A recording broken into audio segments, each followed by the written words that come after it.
O Instagram i Facebook i TikTok. Ydych chi'n gwybod sut mae cadw yn ddiogel ar y gwefannau yma? Wel, mae ysgol gynradd Plas Coch yn Wrecsam wedi mynd ati i gynnal eu harbrawf nhw eu hunain a gweld pa mor bell all y llun yma deithio dros y we. Ni wedi rhoi llun ar Facebook a wedyn mae wedi mynd ar draws y byd. Mae 2,300 wedi rhannu y llun a 463 wedi hoffi o.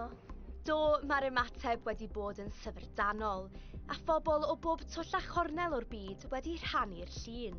Tenerife, Ddara Newydd, Australia, Sri Lanka, Africa.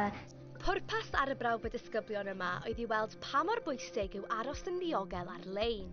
A nawr mae eu neges nhw'n glir. Bod yn ofalus beth ti'n rhannu ar TikTok, YouTube, unrhyw peth. Mae'n bwysig cofio felly i fod yn ofalus gyda be dyn ni'n ei rannu ar y we. A phlant Plas Coch yn deall yn iawn sut i aros yn ddiogel ar-lein.